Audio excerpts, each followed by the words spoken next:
कत्ल करने वाला उन्हीं का दोस्त। ये गैंगस्टर है, बदमाशी करते हैं। ये जो इसका भतीजा उसामा है वो यहाँ मनशियात फरोश करता है। उन्होंने देखा भी आ रहा है हमारी तरफ, तो उन्होंने मुझे भी फायर मार दिया। घर की औरतों ने आके हमारे आगे दुपट्टे रख दिए। इसने बाहर निकलते गालियां दी अपने भाइयों को कि इन्हें मैनू फसा दिता वे ते इन्हां दे घर दे सारे मार दियो। मुझे 2 फायर लगे हैं, ये एक पेट में लगा है और एक ये टांग में लगा है। फर्दर इनकी प्लानिंग ये है कि फ्यूचर के ये जनाब शूटर तैयार कर, ये जुल्म कर रहे हो तुम लोग, एक इनसे पहले ज्यादती है, अब इनके साथ ज्यादती मत करो। उन्होंने उसको भी गालियां दी हैं कि तेनू भी ऐसी फायर मार देंगे। MYK न्यूज की वीडियोस देखने के लिए हमारा चैनल सब्सक्राइब कीजिए और बेल आइकॉन को क्लिक कीजिए ताकि आप हमारी आने वाली वीडियो से बाखबर रह सके।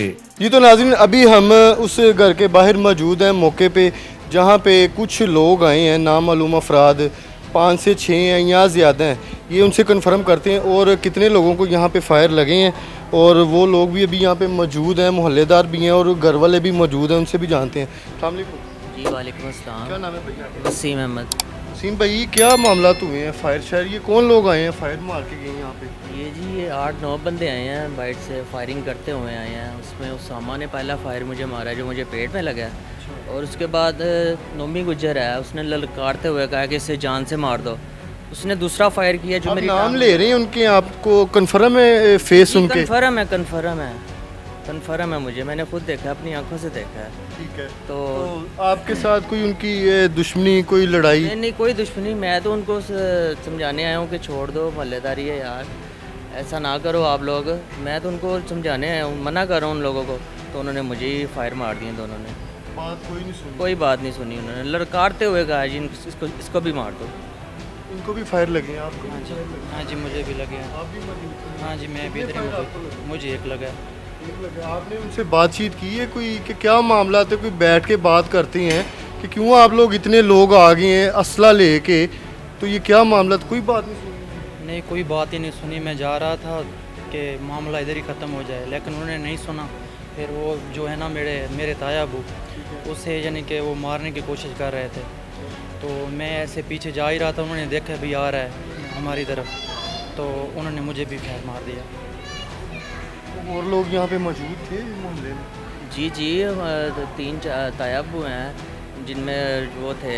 आपको कितने फायर लगे? मुझे 2 फायर लगे हैं, ये एक पेट में लगा है और एक ये टांग में लगा है। नाज़रीन, जो हैं यहाँ पे ये मामलात हैं, और जो मकतूल आसिफ है उनके भाई हैं जाहिद, उनसे जानते हैं कि असल हकाइक हैं क्या, ये लड़ाई की वजह क्या है, जो दिन दिहाड़े इतने लोग आए हैं, उनके पास असला है, वेपन है, किसने इनको ये वेपन प्रोवाइड किया, और असल लड़ाई की वजह है क्या कि वो आए हैं। और जिसमें मोहल्लेदार भी बता रहा है कि मैं सिर्फ बात करने आया हूँ कि इसको जो ख़त्म करें, क्या बात है, लेकिन बात नहीं सुनी।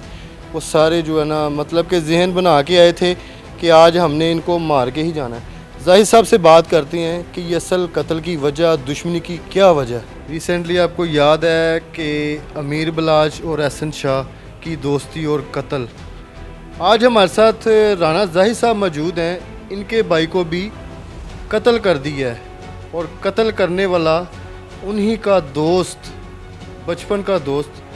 जाहिद साहब से जानते हैं कि इनको कत्ल करने की क्या वजह थी कि दोस्त ने ही आपके भाई को कत्ल कर दिया। 26/10/2020 को मेरे भाई का मर्डर हुआ है। मर्डर करने वाला तारक अली बूटा नाम है उसका, जिसने मेरे भाई को कत्ल किया है। इसका तकरीबन ये 30 साल से ज़्यादा पुरानी इनकी दोस्ती थी। ये एक ही मोहल्ले में, हमारे मोहल्ले में ही रहते थे पहले। मोहल्ले की दोस्ती थड़े से शुरू होती है शहरों की। एक भाई जो मेरा था वो जनाब अपनी मेहनत मजदूरी करके एक अच्छा बिजनेसमैन बन गया। हाँ, रोड पे इंपोर्टर के नाम से मशहूर थे, खुद इंपोर्ट करता था। अल्लाह ने उसे बड़ी तरक्की दी, बड़ा पैसा दिया, शोहरत दी, खुलूस दिया, लोगों की खिदमत खल्क बहुत ज़्यादा करता था। उसका पैसा, शोहरत, इज़्ज़त जो है ना, वो उसकी जान की दुश्मन बन गई। वो इस तरह के ये हसद करने वाला असल में होता है मुनाफिक आदमी हसद करता। दोस्त आप कह रहे हैं ना, दोस्त वो होता है जो मुनाफिक नहीं होता। इन्होंने 2006 में भी पहले 2 भाइयों ने, जो एक इश्तिहारी, इसका हाफिज़ आसिफ जो कि इस वक्त दुबई में मुकीम है, इश्तिहारी है वो इसी केस का, उसने और बूटे ने मिल के उस वक्त मेरे भाई को फायर मारे थे। इनको सज़ा हुई, तकरीबन 2 साल ये जेलों में रहे हैं। उसके बाद इलाके के मुअज़्ज़िज़ीन और इनके घर की औरतों ने आके हमारे आगे दुपट्टे रख दिए, अपनी इज़्ज़तें रख दी कि जनाब हमें माफ़ कर दिया जाए। मेरा भाई बड़ा सख़ी दिल आदमी था। इस केस को यार ख़त्म करें। हाँ जी, इसको ख़त्म करें यार, इंसान से गलती होगी, आज उनको पछतावा हो गया इस बात को ख़त्म कर देते हैं। बड़े भाई से कहा कि यार इनसे सुलह कर लेते हैं, किस्सा मुख्तसर के सुलह हो जाती है। सुलह होने के बाद वो दिल में रंजिश रख के हाफिज़ जो है वो बाहर चला गया, उसने वहाँ जाके पैसे इकट्ठे किए। ये आज तक किराए के घरों पे रुल रहे थे, उसने इनको पंप किया है, इनको इश्तियाल दिलवाया कि जनाब इस बंदे की तो बहुत ज़्यादा इज़्ज़त बन गई माशरे में, तो हमें तो आज भी लोग जो है ना वो ज़लील और रुस्वा कर रहे हैं, तो लिहाजा इस किस्से को ख़त्म कर दें।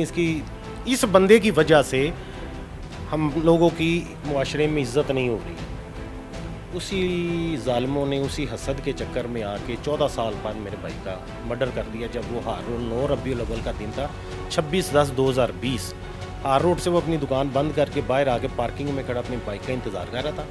मेरा भांजा पार्किंग से बाइक लेने के लिए गया है और इस जालिम आदमी ने उससे ना कोई लड़ाई ना झगड़ा किया और पीछे से आके उसकी कमर पे इसने बरस के मारा, जो 3 फायर लगे थे, जो मेरे भाई की 2 फेफड़ों से और एक जिगर को पार करता गुजर गया।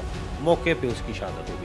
अब जैसे ही इसको 25 साल की सज़ा सुनवाई गई है रियाज़ अहमद साहब की अदालत से, इसने बाहर निकलते गालियाँ दी हैं अपने भाइयों को, हमें गालियाँ दी हैं कि इन्होंने मैनू फसाता है। मैं पंजाबी में 2 लफ्ज़ बोलूँगा जैसे उसने डिलीवर्ड किए थे कि इन्हें मैनू फसा दिता वे तो इन्हों के घर दे सारे मार दिओ। ये बंदा जनाब जेल अभी पहुंचा नहीं है। रियाज़ अहमद साहब की अदालत से सेशन कोर्ट बाहर निकलते इसने ये डायलॉग मारे हैं और उसके डायलॉग पे जनाब उसके घर वालों ने पूरी अमल दरामद करते हुए 10-12 घंटे नहीं निकाले हैं। 9-9:15 बजे का टाइम है, मैं घर में नहीं था, मैं वकील साहब के पास आगे जो है ना वो अपील करने के लिए उसके मामले में डिस्कस कर रहा था, तो मुझे पता चला कि घर में आए हैं मेरे बड़े भाई यहाँ थे, उनको इन्होंने सीधे फायर मारे हैं। लकीली वो बच गए हैं। उसमें इलाके के इसका एक तो बूटे का भतीजा उसामा है जिसने फायर मारा है, 2 फायर लगे हैं वसीम को। उसामा ने फायर मारा वो वसीम के पेट में लगा है और वो नोमी गुजर ने फायर मारा जो वसीम की टांग में लगा है। उसके नोमी गुजर के दूसरे भाई बॉबी गुजर ने फायर मारा जो मेरा एक घर में सिक्योरिटी गार्ड बैठा हुआ है मेरे पास, उसकी पाँव में लगा है, उसकी टांग में पिन्नी में से गुजरा है फायर। 2 बंदों को फायर मारे हैं, जैसे शोरोगुल हुआ है और ये फायरिंग करते करते निकल गए। अब मुझे बात बताइए कि हम लोग किधर चले जाएं। आज 4 साल 10-15 दिन हो गए हैं कि मैं अपनी दुकान बंद करके बैठा इस केस को लड़ रहा हूँ। हम तो एक शरीफ सिंपल से बिजनेसमैन हैं। आप हार रोड से जाके हमारा पूरा बायोडाटा ले सकते हैं, इस इलाके से हमारी तस्दीक कर सकते हैं कि आया हम लोग लड़ाई वाले हैं। इन 4 सालों में कोई बंदा साबित कर दे कि हमने किसी बंदे को जाके कोई गाली दी हो। बट साहब आज हमारी ये कंडीशन है कि हमारा कोई बच्चा बीमार हो जाता है ना, तो हम मोहल्लेदारों के ना, ये सारे रिक्शे वाले हैं या और किसी मोहल्लेदार का ना, हम मिन्नत समाजत करते हैं यार हमारे बच्चों को ज़रा डॉक्टर पे चेक करवा दें कि हम जाएंगे तो वो ना हमें भी मार दें। अब आप हिसाब लगा लें कि इतने नडर ये लोग हैं, इनका माफिया इतना बड़ा है, इतना बड़ा माफिया, ये सारे गैंगस्टर यहाँ इकट्ठे हुए हैं कि ये लोगों के घरों में जाके फायर मार देते हैं। और मैं आपकी बात का आड़ रहा हूँ। अभी आपने बताया कि वो इतने तगड़े नहीं हैं पैसे के हवाले से, तो जिस दिन इनको ये सज़ा हुई है 25 साल की, उन्होंने एक वो अदालत के बाहर एक वो कहते हैं ना ललकारा ही मारा है अपने घर वालों को कि इनके घर जाके फायरिंग कर दे। इनको असला किसने प्रोवाइड किया? इतना असला है इनके पास, घर खाने को राशन नहीं, असला भरा हुआ है। सर यही मैं आपको बात बताना चाह रहा हूँ कि इन लोगों को शौक़ है गैंगस्टरी का। ये गैंगस्टर हैं, बदमाशी करते हैं। ये जो इसका भतीजा उसामा है वो यहाँ मनशियात फरोश करता है, सड़क पे जिसको दिल करता है थप्पड़ मारता है, जिसको दिल करता है उससे पैसे बता ले लेता है। पूरे इलाके में किसी दुकानदार की इतनी ज़रूरत नहीं है कि उसामा उससे कोई चीज़ मांगे और वो इनकार करे या उससे पैसे मांग ले। और ये जो फर्दर इनकी प्लानिंग ये है कि फ्यूचर के ये जनाब शूटर तैयार कर रहे हैं। भाई इलाका भी मेंशन करें और थाना भी मेंशन करें। डीआईजी साहब ने एक मैसेज बड़ा प्यारा दिया हुआ है, तो हम इस प्रोग्राम में इस इलाके को भी मेंशन करें कि अभी तक इस इलाके के अंदर ये जो बदमाश दंदनाते फिर रहे हैं उनका हल क्या होना चाहिए, क्योंकि डीआईजी साहब का एक मैसेज आ गया, तो ये इलाका मेंशन करें और थाना। सब मेरी रिहाइश है घोड़ेशाह रोड पे 3 नंबर गली नवाब पार्क में हम रहते हैं। थाना हमें गुजरपुरा लगता है। गुजरपुरा के जो SHO साहब हैं उनसे भी बातें हो रही हैं। अभी तक ये जो मुलजमान हैं जिन्होंने ये फायरिंग आके की है वो इंटरम बेल पे, प्री अरेस्ट बेल पे हैं। 4 तारीख तक उनकी बेल है। उसके बाद जैसे इनकी इंशाल्लाह बेल जो है वो खारिज होती है तो इदारे ने पहले भी हमारे साथ बहुत ताउन किया है। हम पुलिस के बिल्कुल ख़िलाफ़ नहीं हैं, बिल्कुल भी ख़िलाफ़ नहीं है, क्योंकि पहले भी जो केस हुआ था उसमें CIA स्टाफ के DSP जनाब दानिश आसिफ रंजा साहब ने हमारे केस की तफ्तीश की थी और अल्हम्दुलिल्लाह उन्होंने मेरिट करके हमारे भाई के कातिल को पकड़ा और वो कैफरे किरदार में पहुंचाने का पुलिस का बहुत बड़ा इकदाम था। अब ये जो घर में आके फिर उन्होंने फायरिंग की है, इसमें कोई जानी नुकसान तो नहीं हुआ? कितने लोग ज़ख्मी हुए हैं? सर जानी नुकसान तो वो करने के लिए ही आए थे। उन्होंने मेरे बुज़ुर्ग भाइयों को सीधे फायर मारे हैं जो लकीली बच गए हैं, जिनमें एक बच्चा वसीम हमारा मोहल्लेदार है जो उनको आके समझा रहा था कि यार ये बेगैरती मत करो, ये जुल्म कर रहे हो तुम लोग, एक इनसे पहले ज़्यादती है, अब इनके साथ ज़्यादती मत करो। उन्होंने उसको भी गालियाँ दी हैं कि तेनों भी ऐसी फायर मार देंगे, उसको मारे हैं। पहला उसामा ने जी वसीम को फायर, गार्ड के अलावा वसीम हमारा एक मोहल्लेदार बच्चा है, वो इसी मोहब्बत में आया कि यार ये ज़्यादती तुम लोग कर रहे हो। उसको पहला फायर उसामा ने मारा जो उसके पेट में लगा, दूसरा फायर नोमी गुज्जर ने मारा है जो उसकी टांग में लगा है, इसकी रान में से लगा है, आर पार हो गया फायर। तीसरा फायर बॉबी गुज्जर का मेरे जो सिक्योरिटी गार्ड है उसको लगा है। हम तो जनाब इस तरह का सिलसिला कि हमारे घर में कोई बच्चा बीमार होता है, ईमानदारी से हम मोहल्लेदारों को कहते हैं कि यार इनको लेके चले जाओ, किसी डॉक्टर से चेक करवा लें। वज़ीर आला जनाब मरीम नवाज़ साहबा से मेरी बहुत मोहतबाना गुजारिश है कि जैसे शहबाज शरीफ साहब वज़ीर आला थे और पंजाब में पूरा अमन व अमान था ना, मैं आपसे भी उम्मीद करता हूँ कि आप इस अमन में हमारा पूरा साथ देंगी और ये अनासर जो कि आने वाला पाकिस्तान का फ्यूचर को तबाह कर रहे हैं, लोगों के शरीफ बच्चों को, घरों के लोगों को ये मनशियात पे और असले पे ये आमादा कर रहे हैं, खुदारा इनका कोई ना कोई क्रैकडाउन किया जाए। जब तक आप दूसरी एक पार्टी कहते हैं ना जिसको गलत उठनी बैठनी, वो नहीं छोड़ेंगे, अच्छी गैदरिंग में बैठेंगे तो अच्छी चीज़ें अडोप्ट करेंगे, अगर गलत गैदरिंग में बैठेंगे तो गलत अडोप्ट करेंगे और वो नतीजे भुगतेंगे। ये हो रहा है, ये रियलिटी है।